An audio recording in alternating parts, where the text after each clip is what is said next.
Hello दोस्तों, कैसे हो आप लोग। एसके एजुकेशन प्लेटफॉर्म में आप लोगों का स्वागत है। आज हम लोग डिस्कस करने वाले हैं डीएससी फर्स्ट पेपर का 5th semester Hindi honours student के लिए है। ये वेरी इंपॉर्टेंट होने वाले हैं। ये अनुच्छेद समूहित है ये क्वेश्चन। चलिए आप लोगों के सामने वीडियो आरंभ करते हैं और अच्छे से देखते हैं कि ये क्या है। और आप लोग वीडियो को बिना स्किप किए हुए एंड तक देखिएगा, वरना आप लोगों का बीच में ही मिस हो जाएगी तो बाद में दिक्कत होगी। चलिए वीडियो हम लोग स्टार्ट करते हैं।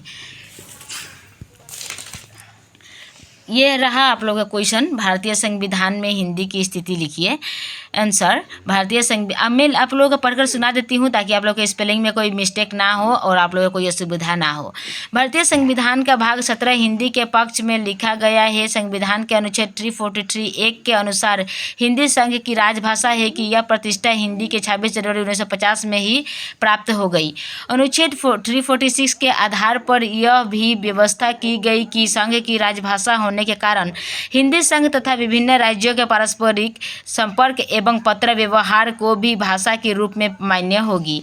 अनुच्छेद 343 के अंतर्गत राज्य विधानमंडलों को यह भी अधिकार दिया गया है कि वे हिंदी को अपने अपने राज्यों को राजभाषा के रूप में अपनाएं।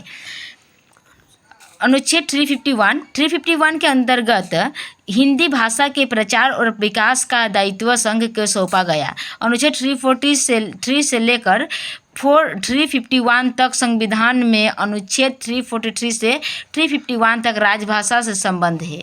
अनुच्छेद 343 इसके भाग 5 में कहा गया है कि संघ की राजभाषा हिंदी और लिपि देवनागरी होगी। संघ के शासकीय प्रयोजनों के लिए प्रयोग होने वाले अंकों का अंतर्राष्ट्रीय रूप होगा। इस अनुच्छेद में यह भी व्यवस्था की गई है कि जब तक हिंदी कार्य को योग्य नहीं हो जाती तब तक अंग्रेजी का प्रयोग होता रहेगा। अनुच्छेद 344 इसके अनुसार हिंदी को प्रगति का लेखा जोखा करने के लिए राष्ट्रपति संविधान लागू होने के 15 वर्ष बाद तक उसके बाद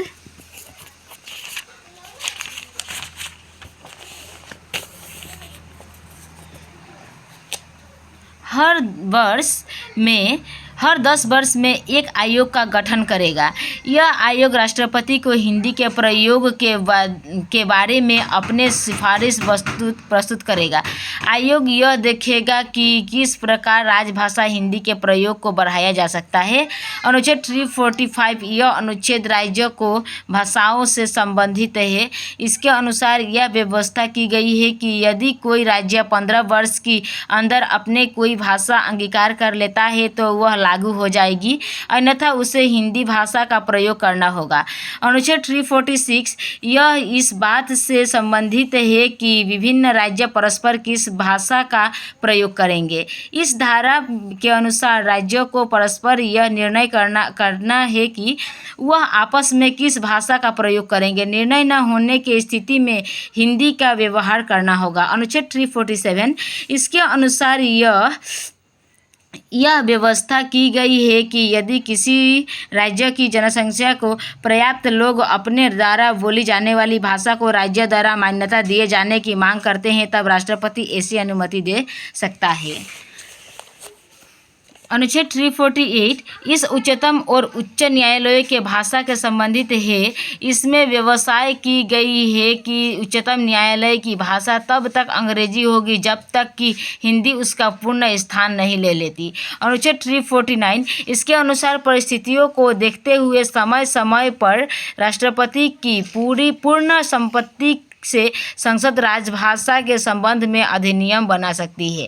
अनुच्छेद 350 इसके अनुसार भारत का कोई भी नागरिक संघ के स्तर पर किसी भी भाषा में अध्यालेपन दे सकता है। अनुच्छेद 351 ये है आप लोग का लास्ट वन अनुच्छेद। अच्छा से देखिएगा, यह हिंदी भाषा के स्वरूप को स्पष्ट करने वाला अनुच्छेद है। इसमें संघ का यह कर्तव्य माना गया है कि वह हिंदी भाषा का प्रसार बढ़ाए। तो दोस्तों, आज के वीडियोस में हम लोग यही एक क्वेश्चन डिस्कस किए हैं जो संपूर्ण अनुच्छेद के ऊपर दिया गया है। और आप लोगों के लिए एक जानकारी के लिए एक मैं बात बता देती हूँ ये जो हमारे है लॉन्ग क्वेश्चन है, तो आप लोग इसमें से शॉर्ट क्वेश्चन का भी आंसर लिख सकते हो, क्योंकि 1 मार्क्स के लिए जब भी आता है तो इसी में से आएगी, इसीलिए आप लोग ध्यान से ये अनुच्छेद याद कर लीजिएगा। और कभी कभी इस प्रकार का भी क्वेश्चन आते हैं कि कितने अनुच्छेद में कौन सी भाषा प्रकाशित हुए थे, तो आप लोगों को वो भी अनुच्छेद याद कर लेनी है। अगर टोटली ये पॉइंट्स आप लोग अगर याद कर ले रहे हैं तो आप लोगों के एग्जाम में बहुत ही हेल्पफुल होने वाली है। और आप यकीन कीजिए आपका फुल मार्क्स ही मिलेंगे इसमें से, क्योंकि ये मेन बुक अध्ययन करने के बाद में इसको थोड़ा छोटा छोटा टॉपिक्स वाइज आप लोगों को लिखा दिए हैं। तो आप लोगों का दूसरा बुक या कोई देखने के लिए मेरे हिसाब से कोई ज़रूरत नहीं है। आप लोग ये अच्छे से पढ़ाई कीजिए और इसे याद कीजिए। धन्यवाद वीडियो तो लास्ट तक देखने के लिए। तब तक बने रहिए, आप लोग अच्छे से पढ़ाई कीजिए, मस्त कीजिए। तब तक आप लोगों को अगर कोई भी इस तरह की नई वीडियोस चाहिए या इम्पोर्टेंस वीडियो चाहिए तो मुझे आप कमेंट करके बताइए। मैं आप लोगों के लिए इस तरह के वीडियोस लाने के लिए पूरी की पूरी कोशिश करूँगी। धन्यवाद।